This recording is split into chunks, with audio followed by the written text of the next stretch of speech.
जमीन ही चाहिए, हम छोटे गमलों में भी सेम चीजों का, वर्मी कंपोस्ट का, इसी का हम जी जी जो है वो इस्तेमाल आसानी से मैंने कर सकते देखा मैम डीडी उर्दू पे कि बहुत सी महिला ये सब करती है। ऐसी हाँ। बात नहीं है। मैं अपने डीडी उर्दू पे जो भी प्रोग्राम आते हैं मैं देखती रहती हूँ, क्योंकि हम महिलाओं से संबंधित ही प्रोग्राम बिल्कुल। आते हैं। मेरे तालाब पे, फार्म पे मैंने जो IFS मॉडल डेवलप किया है, करीब 350 महिला को मैं ट्रेंड कर चुकी हूँ। अच्छा।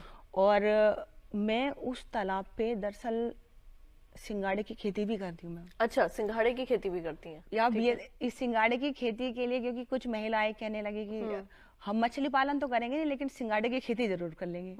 वो कहने लगी कि ये ऐसा क्यों, सिंघाड़े की खेती क्यों, क्या उसमें क्या फायदे हैं? मैम सिंगाड़े की खेती में ये फायदा है कि उसकी एक तो खेती ज्यादा लंबे समय तक की नहीं जाती। ठीक है। जून जुलाई में उसकी जड़ लगानी होती है, जैसे धान की खेती करते हैं ना, इसी तरह से लगानी होती है, और वो नवंबर लास्ट होता है, और अच्छा उत्पादन उसमें से मिलता है। मैंने खुद से लिया, क्योंकि मैंने अपने तीन बीघा मतलब तालाब से, बोया तो काफी था लेकिन एक आंकड़ा आपको बता रही हूँ, 3 बीघा तालाब से दूसरी तोड़ मैंने 18 क्विंटल निकाला है। अच्छा।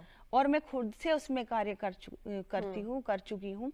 और जो मेरे पास महिला आती है, मैं उनको यही सोचती हूँ कि भाई किसी वजह से मैं इनको इस खेती में घुसा दूं, तो मैं उनको दिखाने के लिए तालाब में घुस जाती हूँ कि देखो इस तरह से तोड़ते हैं।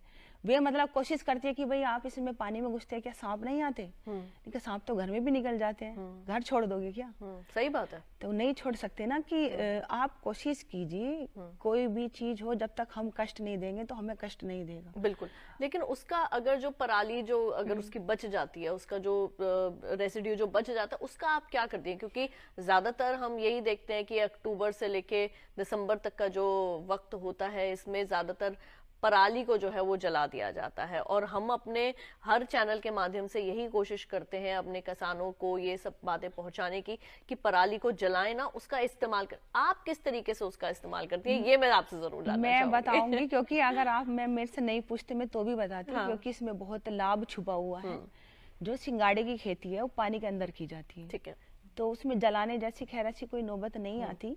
लेकिन जैसे कि मैं मछली पालन कर रही हूँ, मैं मछली पालन और सिंगाड़े की खेती एक साथ ही करती हूँ। ठीक है। इसीलिए मैं प्राकृतिक खेती करती हूँ। क्योंकि अगर मैंने कोई हार्ड केमिकल का इस्तेमाल किया, सिंगाड़ों पे भी, सिंगाड़ों की बेल पे भी कीड़ा आ जाता है। अगर मैंने कोई हार्ड केमिकल का इस्तेमाल किया तो मछली उससे मर जाएंगी। तो इसीलिए मैं गाय का गौमूत्र और गोबर ये सब चीज का इस्तेमाल करती हूँ। लेकिन ये दो महीने की खेती होती है। हमारे दिसंबर और जनवरी के महीने में मछलियां खाना नहीं खाती है। ठीक है। उसके लिए हम उसी बीच में, उससे पहले हम सिंगाड़े की खेती ले सकते हैं।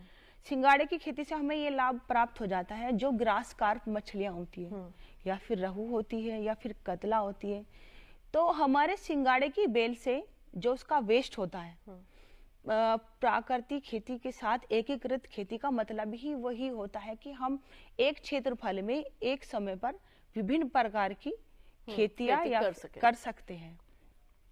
तो वही है कि जो हमारे पास सिंगाड़े का जो वेस्ट होता है, हम उसे बाहर निकालने की बिल्कुल जरूरत नहीं होती है, कोई साफ सफाई की जरूरत नहीं होती, क्योंकि उसकी गलन से हमारे पास, हमारे तालाब में प्लैंकटन, बैक्टीरिया, डकवीड ऑटोमेटिक हो जाता है, जिससे हमारी मछलियों को करीब 2 से 2.5 महीने का खाना प्राप्त हो जाता है। जो समुद्र के अंदर मछलियां रहती है वो प्लैंकटन ही खाती है। अच्छा। और उसकी गलन से वो उसमें उत्पादन बढ़ने लगती है उस चीज की। तो मैंने अपने तालाब से सिंगाड़े का वेस्ट खिला करके करीब 5.5 किलो की मछलियां निकाली है। तो हमारा उस वेस्ट से मछली का